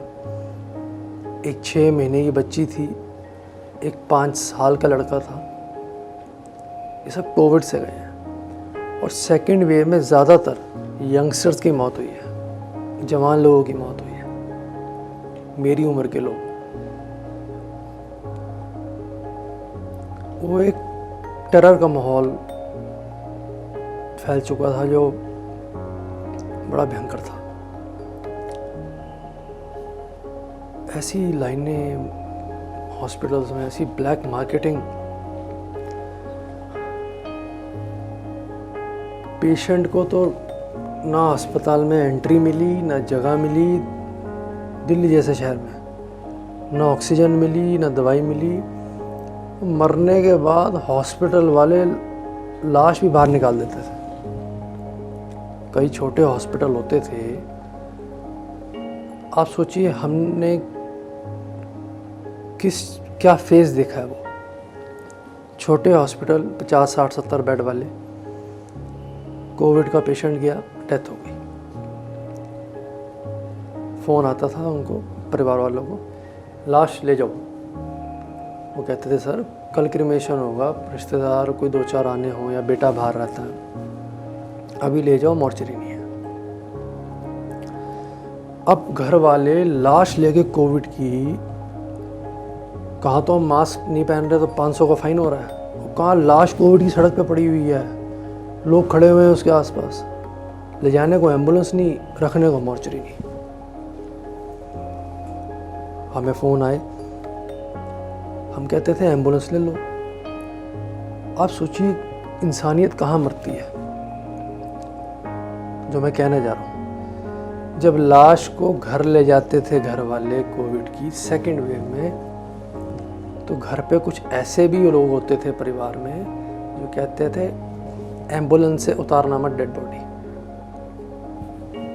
ले जाओ, बच्चे छोटे हैं जी, घर में फलाना बीमार है जी। जिस बाप के बेटे की या बेटे के बाप की मौत हुई है, वो लाश लेके सड़क पे खड़ा है, हॉस्पिटल उसे रख नहीं रहा, घर वाले उसे लाने नहीं दे रहे, कहाँ लेके जाए वो? खड़ा लाश लेके ऐसे खड़ा हुआ है, बेबस खड़ा हुआ है, 1 घंटा 2 घंटा खड़ा हुआ है, क्या करूँ? हमने मीटिंग करी, डिज़ास्टर मैनेजमेंट की मेरी पढ़ाई काफ़ी काम आई मेरे। हमने मोबाइल मॉर्चरी की वैन्स बना दी कि जो लोग डेड बॉडी घर नहीं ले जाना चाहते हैं, उनको दहशत है, डर है, हमारी एम्बुलेंस जाती थी, उसी में फ्रिज होता था, उसी में डेड बॉडी रखो, सारी रात रखो, फ्रिज ऑन कर देते थे तार लंबी करके, सारी रात बॉडी उसी में पड़ी रही, सुबह उसी से शमशान ले जाना, ताकि घर वालों को भी कोई ऑब्जेक्शन ना हो। नहीं तो लड़ाइयाँ हो जाती हैं घर में, तूने मेरे फादर की लाश नहीं आन दी, तूने मेरी मदर की लाश नहीं आन दी, होता है। लाशों को लेके लड़ रहे हैं लोग सड़क पे, शमशान घाट पे टोकन नंबर चल रहे हैं, पहले मेरा जला, पहले मेरा जलेगा, पहले मेरे वाला क्रिमेशन होगा, मैं 6 घंटे से खड़ा हूँ, मैं 8 घंटे से खड़ा हूँ, जैसे कुछ सामान ले रहे हैं दुकान में, वो डिस्काउंट चल रहा है कोई। वो माहौल सोचिए। और एक दिन ऐसा आया इस सेवा करते हुए, कोई 180 डेड बॉडी शमशान घाट पे आई, 180, जितनी अंदर उससे डबल बाहर, छोटे छोटे बच्चों की बॉडी, यंगस्टर्स की। मेरे से रहा नहीं गया, मैं रो पड़ा। ग्लव उतार दिए, मास्क उतार दिया, मेरा मुंह धुलवाया, हाथ धुलवाया, शायद उसी में कुछ प्रिकॉशन हट गया, जो भी हुआ। नेक्स्ट डे मुझे फीवर हो गया। अब मुझे पता था कि कोविड में क्या सिम्टम होते हैं। मैंने कहा हो गया कोविड। इतनी लाशें रोज़ देख के मेरे दिमाग में आ चुका था कि बेटा जोरजीत सिंह इस बार तो भी नहीं बचेगा, क्योंकि इतनी नेगेटिविटी देख ली हमने। रोज़ 200 लाशें आप उठा रहे हो, कर रहे हो। हमने ड्यूटियाँ बांधी हुई थी। एक दिन पापा शमशान पे रहते थे तो मैं घरों से लाशें लाता था। हमारा रूट बनता था कि जैसे सपोज़ कोई एक विहार है या सपोज़ कोई लाजपत नगर है, जैसे तो लाजपत नगर में अगर 4 डेथ हुई हैं तो रूट बनता था कि यहाँ से पहले एक उठानी है, फिर एक, फिर एक, फिर एक। तो हमारी 3-4 एम्बुलेंस इकट्ठी जाती थी, एक में 2-3, एक में 2-3। ऐसा टाइम भी था एक एक एम्बुलेंस में हमें 6-6 डेड बॉडीज़ भी लानी पड़ी, कोई एम्बुलेंस से कम पड़ गई, क्योंकि पूरी दिल्ली में लाशों की सेवा शहीद भगत सिंह सेवा दल कर रहा था। तो वो एक ऐसा टेरर का माहौल था। तो जिस दिन मैं शमशान पे, पापा घरों से लाशें लाते थे, क्योंकि जो हॉस्पिटल में जिनकी डेथ हुई कोविड से, वो तो किसी ना किसी तरीके पहुंच ही गए शमशान घाट तक। जिनकी घरों में मौतें हुई कोविड से, ना उन्हें कोई एम्बुलेंस लेने आई, ना उन्हें कोई वॉरियर लेने आए। जिन प्राइवेट वालों ने गाड़ियां भेजी, 1-1 लाख रुपया 10 किलोमीटर का लिया उन्होंने एक लाश का। इंसान तो मर गया, तुमने इंसानियत मार दी। 1 लाख रुपया डेड बॉडी को शमशान घाट ले जाने का, सोच सकते हैं आप। हमारी टीम ने ये सारी सेवाएं फ्री ऑफ कॉस्ट, कोई हमने तो वहाँ पे लकड़ियाँ टनों के हिसाब से रख दी, जो आए फ्री क्रीमेशन सब हमारी तरफ से। बैठो, रेस्ट करो, क्योंकि जब 200 लाशें आ रही हैं तो 400-500 बंदे साथ भी होते थे, आते थे, बैठते थे, जाते थे। एक दिन ऐसा भी था, एक प्रेग्नेंट लेडी थी, पेट में बच्चा था उसके। जिस दिन डिलीवरी थी वो एडमिट हुई, उसके नेक्स्ट डे कोविड टेस्ट हुआ, कोविड पॉजिटिव हो गई। कुछ घंटे बाद उसकी डेथ हो गई। पेट में बच्चे की भी डेथ हो गई। जब हमने अंतिम संस्कार किया तो उनकी सिस्टर आई हुई थी, वो कहती कि बच्चा बच सकता था। हमने कहा कैसे? कहती जब डेथ हुई तो कुछ मिनट या कुछ घंटे ऐसे होते हैं कि बच्चे को एक्सट्रैक्ट कर सकते हैं आप। बच्चा जो होता है उसको आप कुछ टाइम के अंदर अगर आप एक्सट्रैक्ट कर लें तो बच सकता है। कह रहे किसी ने कोशिश ही नहीं करी हॉस्पिटल में, क्योंकि भीड़ इतनी थी। उस भीड़ का खामियाजा उस माँ को भुगतना पड़ा। उसकी जान भी चली गई, 9 महीने का पूरा बच्चा उसका। डिलीवरी वाले दिन माँ भी मर गई, बच्चा भी मर गया। और मैंने उस दिन ऐसा शॉट देखा कि जब हमने क्रीमेट किया तो कुछ मेरे ख्याल 1.5 या 2 घंटे बाद, क्योंकि हम आ रहे थे जा रहे थे, बॉडीज बहुत थी, बेबी उसका पॉप आउट हो गया बाहर। मतलब हमने देखा कि अलग से कोई चीज़ है, हम समझ गए कि जो पेट में बेबी है वो। तो आप सोच के देखिए कि उसके परिवार की क्या हालत हुई होगी, हमारी क्या हालत हुई होगी ये देख के कि एक 9 महीने का बच्चा बच सकता था लेकिन नहीं बच पाया। क्यों? भीड़ बहुत थी। कितना सिली बहाना है, भीड़ बहुत थी, बेड नहीं थे, नहीं हो पाया इलाज, सरकारी हॉस्पिटल था। तभी मैं कहता हूँ ये जानें बच सकती थी।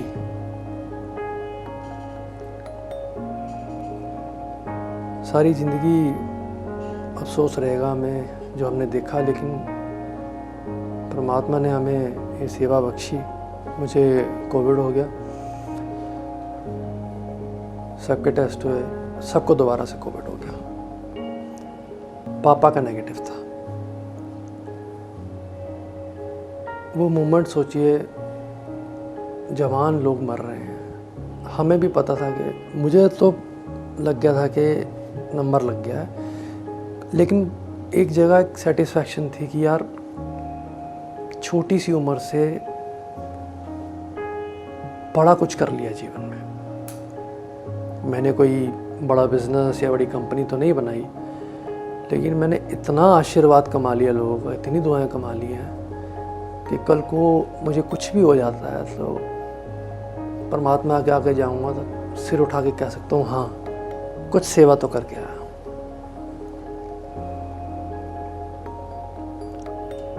मम्मी पॉजिटिव, मैं पॉजिटिव, भाई पॉजिटिव।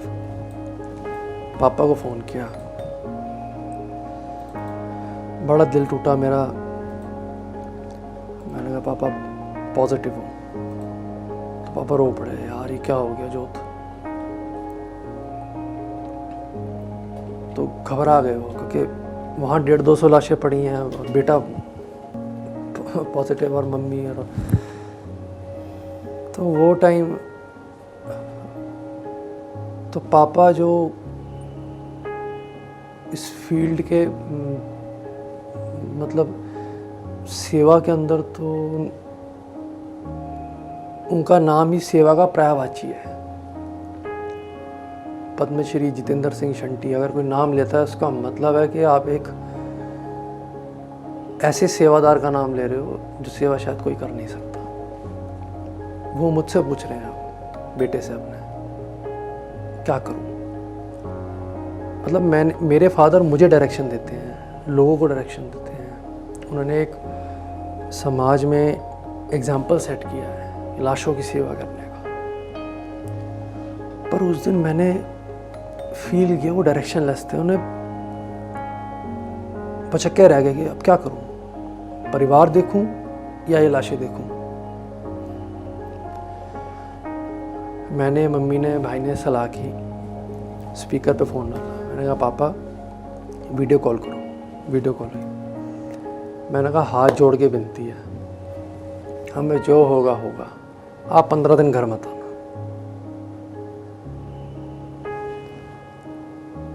दिल पे पत्थर रख के हमने बोला, हम भी रोए, पापा भी रोए। पापा 15 दिन कभी शमशान घाट सोए एम्बुलेंस में, कभी हमारी जो एम्बुलेंस पार्किंग है, एम्बुलेंस में सो जाते थे। पोटा कैबिन बना एक सड़ा हुआ सा, उसमें इतनी गर्मी होती है, उसमें रहे। क्योंकि हमें था कि हमें चलो जो होना है होना है। अगर पापा भी पॉजिटिव हो गए तो सेवा कौन करेगा। क्योंकि 200-200 लाशों को रोज़ मैनेज करना ये कोई छोटी बात नहीं है।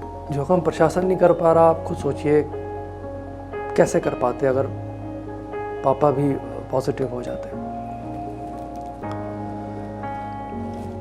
पापा वहाँ सोते रहे, वहाँ खुद थोड़ा बहुत अपना खाना बनाना, जो वहाँ स्टाफ था वो पापा की हेल्प करता रहा। डेड बॉडी का क्रिमेशन चलता रहा। मैं भी बैठ के अपना ऑनलाइन ट्रैक करता रहा, एम्बुलेंस की मूवमेंट, एवरीथिंग। छठे दिन मेरा जो ऑक्सीजन लेवल था वो 80 चला गया। अब पैनिक हो गया घर में। लाशें इतनी देख ली इस कोविड में कि मम्मी तो समझ लीजिए बेहोश ही हुई थी। मुझे हॉस्पिटल ले गए तो ऑलमोस्ट सारे जानते ही हैं मुझे, लाखों लोग फॉलो करते हैं सोशल मीडिया पे, सारे हॉस्पिटल्स जानते हैं मुझे, प्रशासन वाले सब जानते हैं कि हाँ ये फादर और सन है जो डेड बॉडी की सेवा करते हैं। मुझे बेड नहीं मिला। पापा को फ़ोन किया मेरे भाई ने कि ज्योति की हालत बहुत ख़राब हो गई है। मेरे लंग्स में चला गया था। एडमिट हुआ, आईसीयू में चला गया मैं। आईसीयू में रहा 2 दिन, तो कोई सुधार नहीं हुआ। 3 दिन हो गए, 4 दिन हो गए। मम्मा इतने नेगेटिव हो गई, कोविड नेगेटिव उनका आ गया। मम्मा मुझे फिर हॉस्पिटल आई मिलने। मैं इतना घबरा गया था कि क्योंकि मेरे इधर और इधर भी कोई कोविड वार्ड था, तो इधर भी कोविड पेशेंट, इधर भी कोविड पेशेंट। इधर वाले की भी डेथ हो गई, इधर वाले की भी डेथ हो गई। अब मैं 2 साल से कोविड की ही लाशें देख रहा हूँ, कोविड की ही लाशें उठा रहा हूँ। साथ वाले जिनसे मैं बात कर रहा हूँ थोड़ा बहुत, वो उनकी भी डेथ हो गई। तो मैं वाकई मैंने सोच लिया कि अब अंत है। और शायद फिर दिमाग में ना एक चलने लग गया, अच्छा इसीलिए छोटी उम्र से तेरे को शमशान घाट में भगवान ने लगाया है कि तेरी उम्र ही छोटी थी और तू छोटी उम्र में सेवा कर जा। माइंड प्रिपेयर कर लिया कि जोतजीत सिंह अब तूने मरना है, तेरी मौत है बस। मम्मी आई तो थोड़ा गैप पे खड़ी, किट पहनी हुई थी मम्मी ने ब्लू रंग की, मास्क पहना हुआ, बस आंखें दिख रही थी मम्मी। तो मैंने कहा मम्मी आप जाओ, मैंने कहा ये भी इसकी भी हो गई, मैंने कहा मुझे लग रहा है मैं भी नहीं बचूंगा। तो बहुत रोई, पर लेकिन पता नहीं क्या हुआ, समझ नहीं आया। कहती ठीक होगा तू, और देख तू 2 दिन के अंदर ही बाहर आएगा।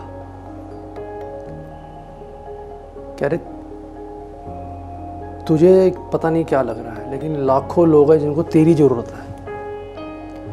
तो पंजाबी में बोली, तेन पता नहीं तेरे लिए कौन कौन कितों कितों अरदासा कर रहे हैं, किन्ने लोगों ने तेरे वास्ते पाठ रखे हुए ने, लोग अरदासा कर रहे ने मंदिरां च गुरुद्वारियां च। तो मम्मी ने पूरा मुझे, फिर माँ आई तो ऑब्वियसली थोड़ा, फिर जी बस पता नहीं, कर्म कह लो, परमात्मा की कृपा कह लो, लोगों की अरदासों में तो दम है, मैं मानता हूँ। कहते हैं कि सच्चे दिल से अगर दुआएं, प्रार्थनाएं, अरदासें हों तो मौत से भी खींच लाती है व्यक्ति को। वही हुआ मेरे साथ। 2 दिन बाद आईसीयू से मेरा ऑक्सीजन नॉर्मल आना शुरू हो गया, जनरल वार्ड में शिफ्ट हो गया, रूम में शिफ्ट हो गया। फाइनली फिर मैं हॉस्पिटल से बाहर आया। मतलब वो दिन मैंने सोच लिया, अभी हॉस्पिटल से बाहर आया, पानी पिया, गाड़ी में बैठा, 2 गाड़ियाँ मुझे लेने आई थी, बड़े खुश, लाइव चल रहा था, मुझे याद नहीं कौन कर रहा था, और मीडिया भी था वहाँ पे, सब थे। उस दिन मैंने सोच लिया जितना जीवन है, साल जीऊँ, 10 साल जीऊँ, 50 साल जीऊँ, मेरा जीवन सेवा को समर्पित है। पैसा, पावर, बिजनेस, पॉलिटिक्स, ये सब मुझे कुछ नहीं करना। जन्म सफला करना है मुझे, अपना सफल करना है मुझे।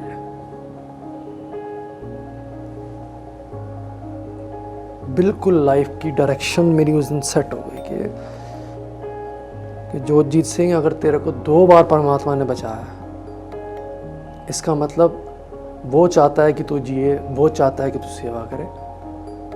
इसलिए मैंने सारी चीज़ें अपनी, जो भी मेरी उम्र के लड़के होते हैं, उनके शौक़ होते हैं, घूमना फिरना, आई क्विट एवरीथिंग। सिर्फ सेवा में मैं समर्पित हूँ, डेडिकेटेड हूँ, मैं, मेरे पापा, मेरी फैमिली। और अब लाइफ का एक ही गोल है कि कोई भी बेसहारा, कोई डेड बॉडी, कोई लाश, कोई शव पड़ी मिल जाए, या कहीं से भी हमारे तक फ़ोन आ जाए, तो उसको हमने, उसका अंतिम संस्कार परिवार समझ के करना है। इसके साथ ही हमें पेशेंट्स के भी बहुत फ़ोन आते हैं, कई इंसिडेंट्स, रोड एक्सीडेंट्स, ट्रेन से कोई कट जाते हैं लोग, घर पे कार्डियक अरेस्ट आ गया, ऐसे पेशेंट्स को भी हम हॉस्पिटल ले जाते हैं, कईयों की जान भी बची है उससे। तो एक मोटिव सेट कर दी। कहते हैं ना कि उम्र से कुछ नहीं होता, इंसान अपने कर्मों से बड़ा होता है। तो शायद करोड़ों लोगों में परमात्मा ने मुझे चुना है कि मैं एक ऐसी सेवा करूं अपने पिताजी के साथ मिलकर कि जिससे मेरा ये जीवन भी और अगला जीवन भी सफल हो। जीवन का अब यही मोटिव है कि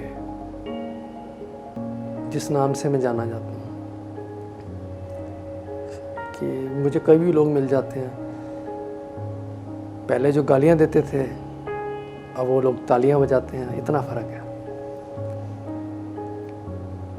काफ़ी फ़ैन बेस भी बड़ा, फॉलोअर्स, फैंस, और मैं तो परिवार ही कहता हूँ इनको, क्योंकि कोई सेलिब्रिटी तो मैं हूँ नहीं कि मेरे फ़ैन फॉलोइंग हो। हाँ, फॉलोअर्स उस रूप में है कि लोग एडमायर करते हैं कि आप छोटी उम्र में लाशों की सेवा कर रहे हैं, तो हमें भी कुछ मिलता है। और कई लोग मुझे फ़ोन आते थे कि हम आपसे मोटिवेट हो के हम एक NGO बना रहे हैं या हम एम्बुलेंस चला रहे हैं, मुझे बड़ी खुशी होती थी। ऐसे लोग टच में हैं मेरे जीवन का। अब ये एक मिशन बन गया है, मिशन जो लोग तड़प रहे हैं उनकी जान बचाने का, और जो अंतिम संस्कार को तरस रहे हैं उनकी अंतिम सेवा निभाने का। मेरे माता पिता ने मुझे यही संस्कार दिए हैं कि ये देश मेरी माँ है और अपनी माँ की सेवा करना मेरा फ़र्ज़ है। इस सेवा के माध्यम से मैं देश की, भारत माता की और उन बेसहारा लोगों की सेवा कर पा रहा हूँ जो शायद अपने लिए कभी आवाज़ भी ना उठा पाए। अब ये मिशन जो लाइफ का मेरी है, मेरी ज़िंदगी का जो ये मिशन ओवर द टाइम बना, मुझे अब एक सेटिस्फैक्शन है कि अब लाखों करोड़ लोग मेरे साथ जुड़ चुके हैं। अक्रॉस द वर्ल्ड, अलग अलग कंट्रीज़ में, भारत में अनगिनत लोग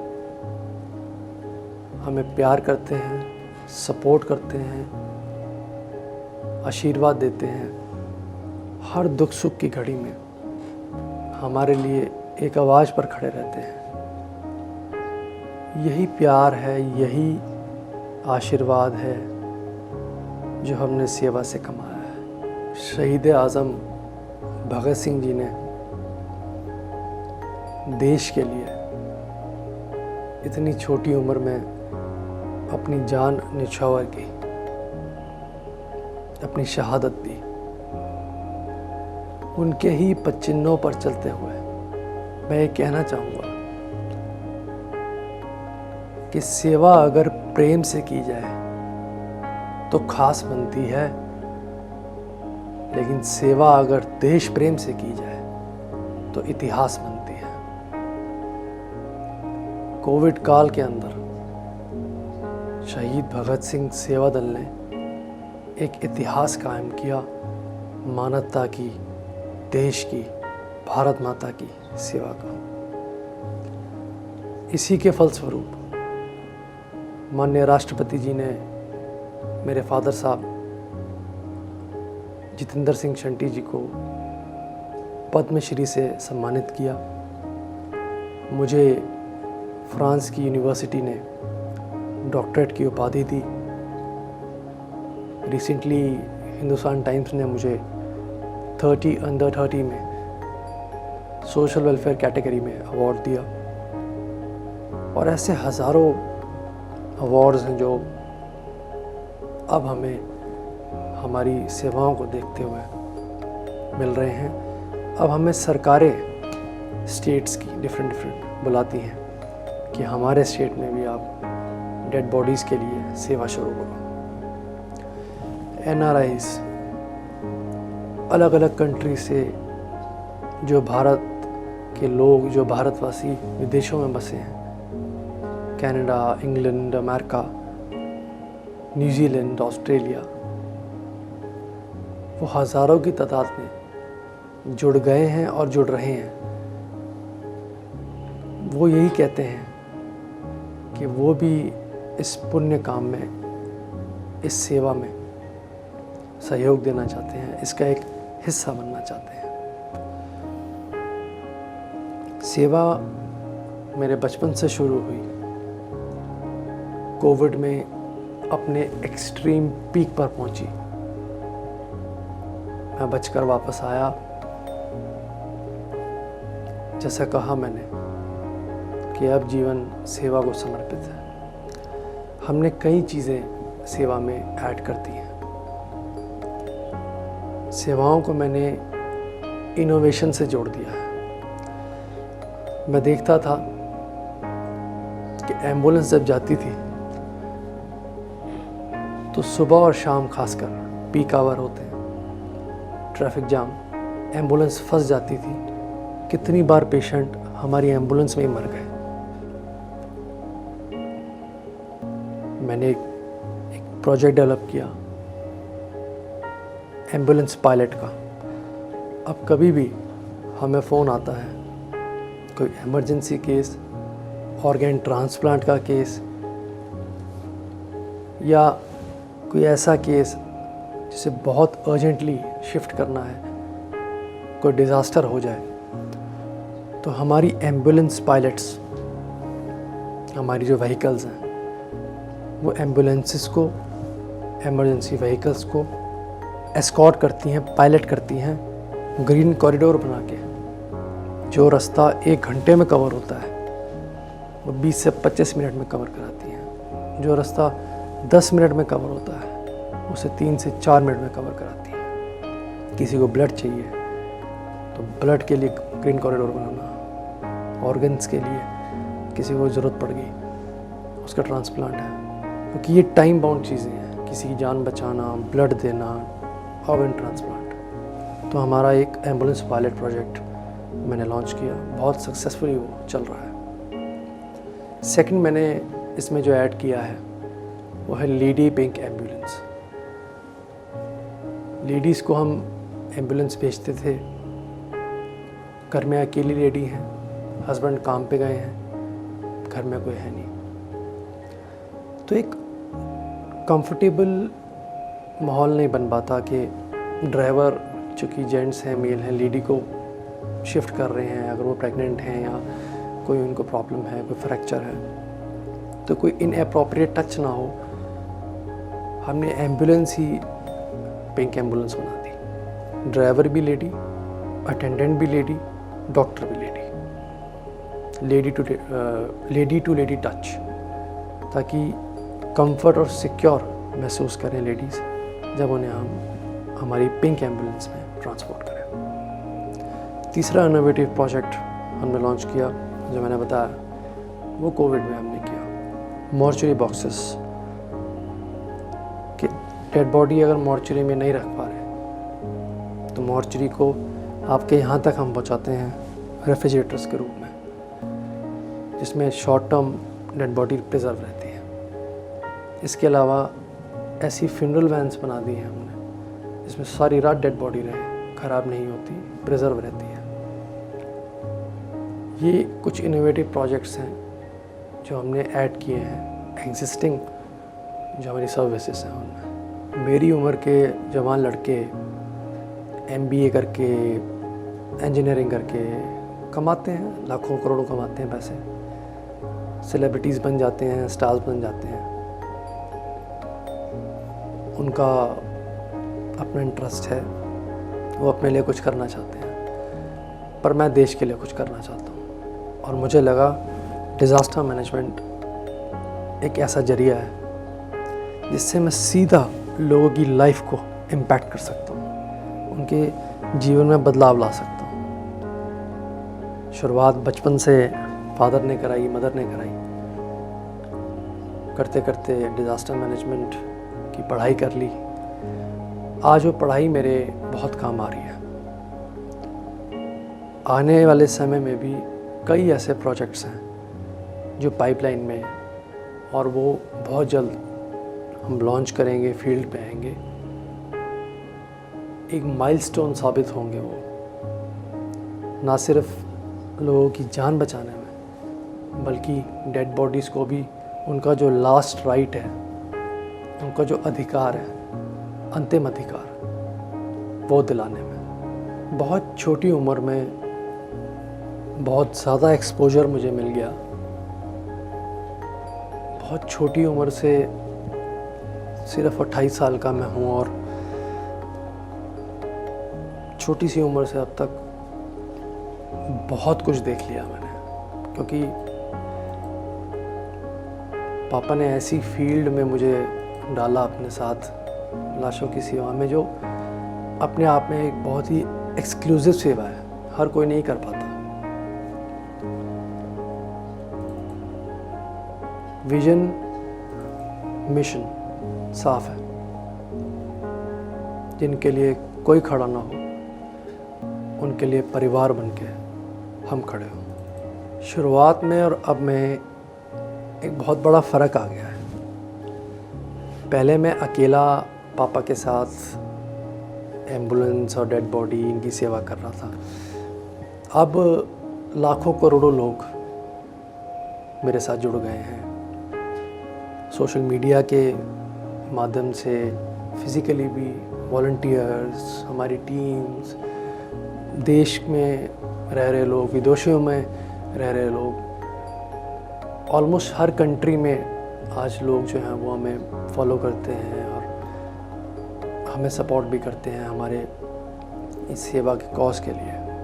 मैं तो आपसे भी ये अपील करूँगा कि एक कदम आप भी समाज की, देश की, इंसानियत की सेवा में बढ़ाएं।